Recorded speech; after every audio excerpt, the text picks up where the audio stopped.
সুপ্রিয় বন্ধুগণ, আজকে আমরা ইফ এর সকল ধরনের ব্যবহার নিয়ে আলোচনা করব। তাই আসুন ভিডিওটি প্রথম থেকে শেষ পর্যন্ত দেখি, পুরো বিষয়টি বুঝে নেই। হ্যাঁ বন্ধুগণ, আজকের এই ভিডিওটি Khan method a complete book of written spoken English grammar এই বই থেকে নেওয়া হয়েছে। এই বইটি সম্পূর্ণ বাংলা অর্থ সহকারে ভিডিও লেকচারকে তৈরি করা হয়েছে।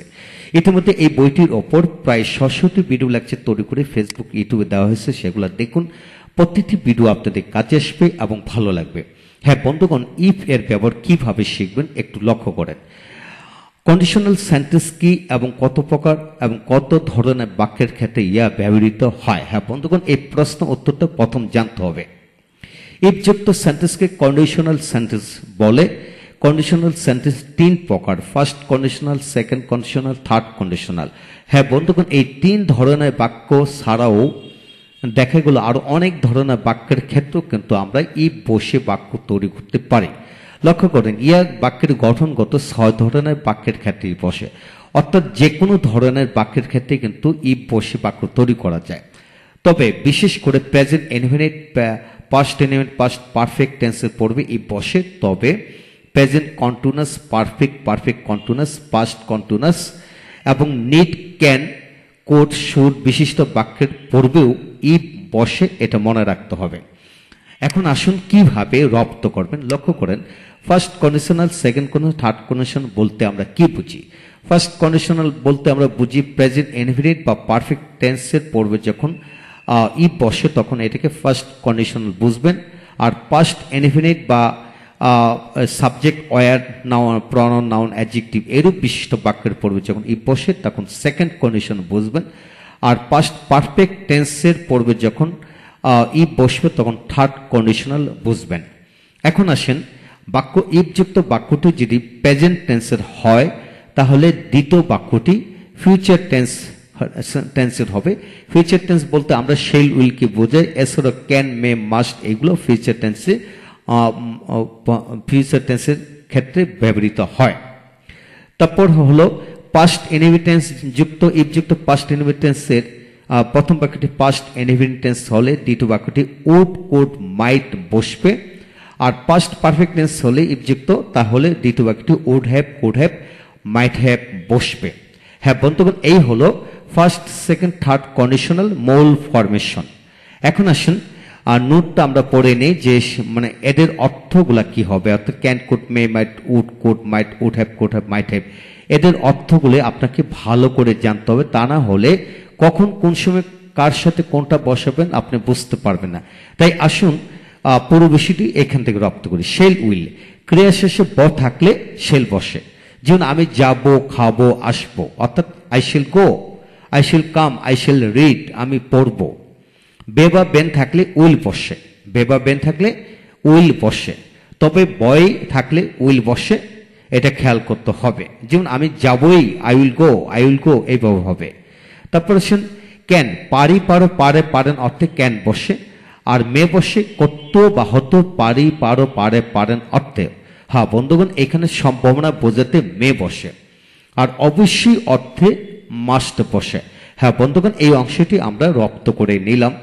আপনি অবশ্যই প্রতিটি অক্সিলারি ভার্বে বাংলা মিনিং জানতেই হবে।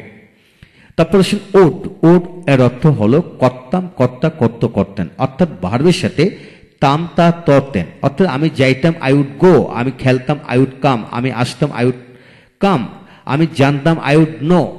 যে মানে এইভাবে উড বসলে এইরূপ অর্থ প্রকাশিত হবে। তারপর আসেন কোড, কোড হতো পারতাম, পারতা, পারত, পারতেন অর্থে প্রকাশিত হয়। যেমন আই কুড আমি পারতাম, ইউ কুড তুমি পারতা, হি কুড সে পারত, ইউ কুড আপনি পারতেন। তারপর আসেন মাইট, করতে বা হতো পারতাম। যেমন I might do the work আমি করতেও পারতাম। I might be a teacher in English আমি ইংরেজি এখন শিক্ষক হতেও পারতাম। তুমি হতে পারতা, you might be a teacher সে হতে পারত, হি মাইট বি এ টিচার সে হতে তিনি হতে পারতেন, হি মাইট বি এ টিচার। হ্যাঁ বন্ধুগণ, এই হলো ওড, কুড, মাইট। আপনি যা কিছু শিখবেন বাংলার বাক্যের আলোকে শিখুন, তাহলে সমস্ত জীবনের জন্য কিন্তু মনে রাখতে পারবেন। তারপর আসেন উড হ্যাভ, উড হ্যাভ অর্থ ইয়া থাকতাম, থাকতা, থাকতে থাকতেন। অর্থাৎ I would have done the work আমি কাজটি করিয়া থাকতাম, you would have done the work তুমি কাজটি করিয়া থাকতে, he would have done the work সে কাজটি করিয়া থাকতো। আর তিনি কাজটি করিয়া থাকতেন, he would have done the work. এখন আসেন কুড হ্যাভ, করতে ইয়া থাকতে পারতাম, যেমন I could have done the work, আমি কাজটি করিয়া থাকতে পারতাম। You could have done the work, তুমি কাজটি করিয়া থাকতে পারতে। He could have done the work, সে কাজটি করিয়া থাকতে পারত। You could have done the work, আপনি কাজটি করিয়া থাকতে পারতেন। তারপর মাইট হ্যাভ, ইয়া করতেও পারতাম, অর্থাৎ I would have done the work, I would have done the work, আমি কাজটি করিয়া থাকতেও পারতাম। He could have done the work, তুমি কাজটি করিয়া থাকতেও পারতা। He could have done the work, সে কাজটি করিয়া থাকতেও পারত। আপনি কাজটি করিয়া থাকতে পারতেন। You could have done the work. হ্যাঁ বন্ধুগণ, এই বিষয়টিকে এই বিষয়টি যদি আপনি রপ্ত করতে চান, তাহলে প্রতিটি অক্সিলারি ভার্বের সাথে আপনি 10টি করে বাক্য যদি বানিয়ে পড়েন, তাহলে সমস্ত জীবনে এই বিষয়টা রপ্ত হয়ে যাবে। এখন আসেন, কন্ডিশনাল বাক্যকে যদি আপনি রপ্ত করতে চান, প্রথম বাংলায় করেন। যেমন যদি করি, করতাম, করিয়া থাকতাম, অর্থাৎ আমি যদি কাজটি করি, আমি যদি কাজটি করতাম, আমি যদি কাজটি করিয়া থাকতাম। আমি যদি ইংরেজি পড়ি, ইংরেজি পড়তাম, ইংরেজি পড়িয়া থাকতাম। আমি যদি কলেজে যাই, আমি যদি কলেজে যাইতাম, আমি যদি কলেজে গিয়া থাকতাম। আমি যদি শুনি, আমি যদি শুনতাম, আমি যদি খবরটি শুনিয়া থাকতাম। তুমি যদি করো, তুমি যদি করতে, তুমি যদি করিয়া থাকতে, সে যদি তুমি যদি পড়ো, পড়তে, পড়িয়া থাকতে। তুমি যদি কলেজে যাও, কলেজে যাইতে, কলেজে গিয়া থাকতে। তুমি যদি খবরটি শোনো, তুমি যদি খবরটি শুনতে, তুমি যদি খবরটি শুনিয়া থাকতে। হ্যাঁ বন্ধুকে, এখানে দন্তনস্কার নিয়ে হবে, শুনিয়া থাকতে। তো এখন আসুন, সে যদি কাজটি করে, সে যদি কাজটি করতো, সে যদি কাজটি করিয়া থাকতো। সে যদি ইংরেজি পড়ে, ইংরেজি পড়তো, ইংরেজি পড়িয়া থাকতো। সে যদি কলেজে যায়, কলেজে যাইতো, কলেজে গিয়া থাকতো। সে যদি শোনে, শুনতো, শুনিয়া থাকতো। এখন আসেন 2 নাম্বার, তুমি যদি ধনী হও, ধনী হইতা। আমি যদি ধনী হই, আমি যদি ধনী হইতাম, আমি যদি ধনী হয়ে থাকতাম। তুমি যদি ধনী হও, হইতা, হয়ে থাকতাম। সে যদি ধনী হয়, হইতো, হয়ে থাকতো। হ্যাঁ বন্ধুগণ, এইভাবে ধনী জায়গায় হাজার হাজার কমন অ্যাডজেক্টিভ আছে, যে কোনো অ্যাডজেক্টিভ দিয়ে পড়া যায়। তুমি যদি, আমি যদি শিক্ষক হই, হইতাম, হয়ে থাকতাম, অর্থাৎ হাজার হাজার কমন নাউন দিয়ে পড়া যাবে। এখন আসুন, আমার যদি টাকা থাকে, টাকা থাকতো, টাকা রয়ে থাকতো। তোমার যদি টাকা থাকে, থাকতো, রয়ে থাকতো। তার যদি গাড়ি থাকে, গাড়ি থাকতো, গাড়ি রয়ে থাকতো। হ্যাঁ বন্ধুগণ, আপনাকে প্রথম বাংলায় রপ্ত করতে হবে। প্রথমটি হলো ফার্স্ট কন্ডিশনাল, দ্বিতীয়টি সেকেন্ড কন্ডিশন, তৃতীয়টি হলো third conditional.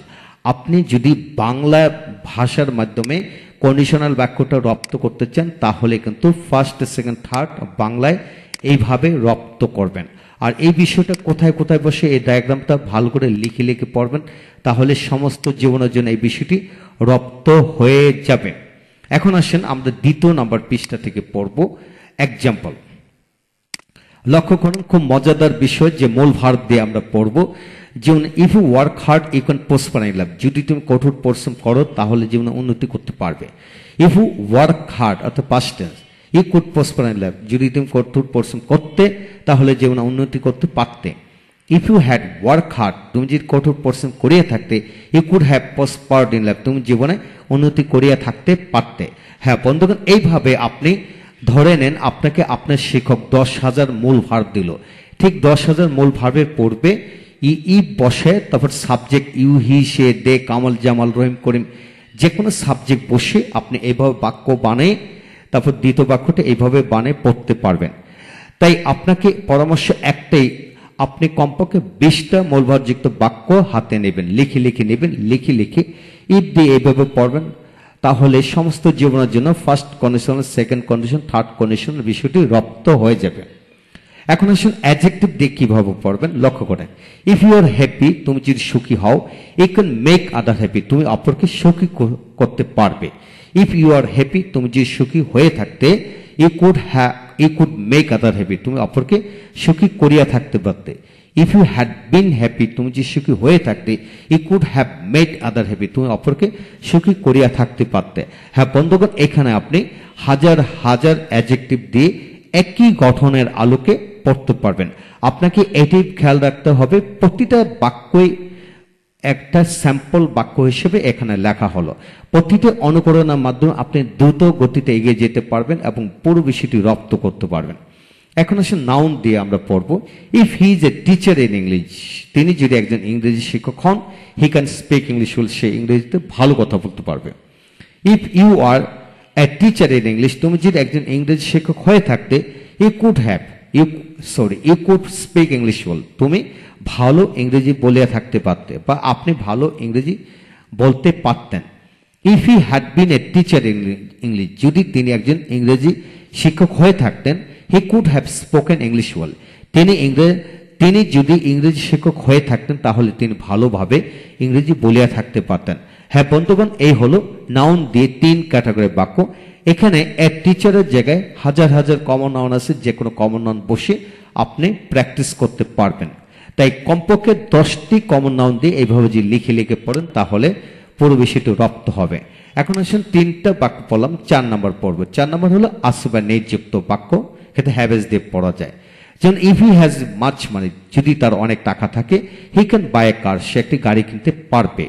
If he had much money, যদি তার অনেক টাকা থাকতো, হি কুড বাই এ কার, তিনি একটি গাড়ি কিনতে পারতেন। If he had much money, যদি তার অনেক টাকা রয়ে থাকতো, হি কুড হ্যাভ বট এ কার, তিনি একটি গাড়ি কিনে থাকতে পারতেন। হ্যাঁ বন্ধুগণ, এখানে হ্যাজের পাস্ট পার্সেল ফর্ম কিন্তু হ্যাড, কিন্তু এটা নয়, এটা প্রেজেন্ট পাস্ট পারফেক্ট টেন্স বিটায় এটা হ্যাড বসলো, তারপর মূল ভার্বের পাস্ট পার্সেল ফর্ম হলো হ্যাড। এইভাবে আপনাকে খেয়াল করে পড়তে হবে। এখন আসুন, কোথাও কোনো কিছু আছে বা নেই অর্থে দেয়ার দিয়ে বাক্য তৈরি করতে হয়। লক্ষ্য করেন, if there is a car in your house, তোমার বাড়িতে যদি একটি গাড়ি থাকে, ইউ ক্যান ড্রাইভ ইট, তুমি এটা চালাতে পারবে। If there was a car in your house, যদি তোমার বাড়িতে একটি গাড়ি থাকতো, ই কুড ড্রাইভ ইট, তুমি এটা চালাতে পারতে। If there had been a car in your house, যদি তোমার বাড়িতে একটি গাড়ি রয়ে থাকতো, he could have driven it, তুমি এটা চালিয়ে থাকতে পারতে। হ্যাঁ বন্ধুগণ, এখানে হ্যাড বসলো পাস্ট পারফেক্ট টেন্স বিদায়, তারপর ইজের মূল ফর্ম হলো বি থেকে বিন, অর্থাৎ বি ওয়াজ বিন হলো। বি মানে অ্যামেজের ওয়াজেরকে বোঝানো হয়, এর পাস্ট ফর্ম হলো ওয়াজ, পাস্ট পার্সেল ফর্ম হলো বিন। এই হলো মূল বিষয়। এখন আসেন, কোন করা হওয়া ক্ষেত্রে 2+ ভার্ব দিয়ে করা যায়। লক্ষ্য করেন, যেমন to walk in the morning is good for health, সকালবেলা হাঁটার স্বাস্থ্যের জন্য বলো। এখানে যদি ইফ বসে, ইফ টু ওয়াক বা ওয়াকিং ইন দ্য মর্নিং, যদি সকালবেলা হাঁটার স্বাস্থ্যের জন্য ভালো হয় তাহলে আমি হাঁটবো। I must walk in the morning, আমি অবশ্যই সকালে হাঁটবো। ইফ টু ওয়াক বা walking in the morning was good for health, যদি সকালবেলা হাঁটার স্বাস্থ্যের জন্য ভালো হতো তাহলে I would walk in the morning everyday, আমি প্রতিদিন সকালবেলা হাঁটতাম। তারপর ইফ টু ওয়াক বা walking in the morning had been good for health, যদি সকালবেলা হাঁটার স্বাস্থ্য ভালো হয়ে থাকতো, I would have walked in the morning, আমি প্রতিদিন সকালবেলা হাঁটিয়া থাকতাম। হ্যাঁ বন্ধুগণ, আপনি যে কোনো ভার্বের পূর্বে টু বসে বা ভার্বের সাথে আইনজি যুক্ত করে এইভাবে বাক্য বানায় 3 ভাবে ফার্স্ট, সেকেন্ড, থার্ড কন্ডিশন হিসেবে আপনি পড়তে পারবেন। এখন আসেন বন্ধুগণ, 7 নম্বর আমরা পড়বো। আমরা ইতিমধ্যে 6 ধরনের বাক্য আমরা পড়লাম। 1 নম্বর হচ্ছে মূল ভার্বযুক্ত বাক্য দিয়ে কিভাবে পড়বেন, 2 নম্বর অ্যাডজেক্টিভ, 3 নম্বর নাউন, 4 নম্বর হলো আছে বা নেই, 5 নম্বর কোথাও কোনো কিছু আছে বা নেই দিয়ে বাক্য যেভাবে পড়বেন, 6 নম্বর হচ্ছে আপনি কোনো কিছু করা হওয়া যুক্ত অর্থাৎ 2+ ভার্ব দিয়ে বাক্য তৈরি করে পড়া যায়। আবার এখানে কোথাও থাকা, কারোর সাথে থাকা, এই বিষয়টা লক্ষ্য করেন। ইফ আই এম হিয়ার, আমি যদি এখানে থাকতাম, আই উইল ডু দিস, আমি এটা করতাম। অর্থাৎ আমি যদি এখানে থাকি তাহলে আমি এটা করব। ইফ আই এম হিয়ার, আমি যদি এখানে থাকি, আই উইল ডু দিস, আমি এটা অবশ্যই করব। ইফ আই ওয়াজ হিয়ার, আমি যদি এখানে থাকতাম, I would do the work, আমি এই কাজটি করতাম। If I had been here, যদি আমি এখানে রয়ে থাকতাম, I would have done the work, আমি অবশ্যই কাজটি করিয়া থাকতাম। কারোর সাথে থাকা অর্থে if you are with us, যদি তুমি আমাদের সাথে থাকো, উই উইল হেল্প ইউ, আমরা তোমাকে সাহায্য করব। অর্থাৎ তুমি যদি আমাদের সাথে থাকো তাহলে আমরা তোমাকে সাহায্য করব। If you are with us, যদি তুমি আমাদের সাথে থাকতে, উই উড হেল্প ইউ, আমরা তোমাকে সাহায্য করতাম। হ্যাঁ বন্ধুগণ, এই হলো ইফের 8টি গঠনের ব্যবহার আমরা শিখে নিলাম। এই 8টি গঠনের আলোকে হাজার হাজার বাক্য বানায় পড়তে পারবেন ইনশাল্লাহ। পরবর্তীতে আমরা আরো অনেক ধরনের বাক্য রয়েছে ইফের ব্যবহারযুক্ত, সেই ব্যবহারগুলো আমরা পড়বো। যেমন প্যাসিভ বা আলোকে কিভাবে পড়া যায়, এমটি স্টার টু দিয়ে কিভাবে পড়া যায়, কোয়াজিটিভ ভার্ব দিয়ে কিভাবে পড়া যায়, ইফের সাথে অর যুক্ত বিশিষ্ট বাক্য কিভাবে পড়া যায়। তো এর ছাড়াও কিন্তু আরো অনেক ধরনের বাক্য কিন্তু এখানে রয়েছে। এইগুলো যদি আপনারা শিখেন তাহলে সমস্ত জীবনের জন্য ইফের যতগুলি ব্যবহার রয়েছে সকল ধরনের ব্যবহারগুলি আপনারা পড়তে পারবেন। হ্যাঁ বন্ধুগণ, এই দেখেন অনেক ধরনের ব্যবহার ইফের হয়, সেই সকল ব্যবহারগুলো যদি রপ্ত করতে চান সমস্ত জীবনের জন্য, তাহলে ইফের পুরো ব্যবহারগুলি এবং একাধিক ভিডিও লেকচার হবে, কমপক্ষে 4টি ভিডিও লেকচার হবে, 4টি ভিডিও লেকচার অবশ্যই দেখবেন, তাহলে ইফের সকল ব্যবহার আপনারা রপ্ত করতে পারবেন। ভালো থাকুন, থ্যাংক ইউ ভেরি মাচ।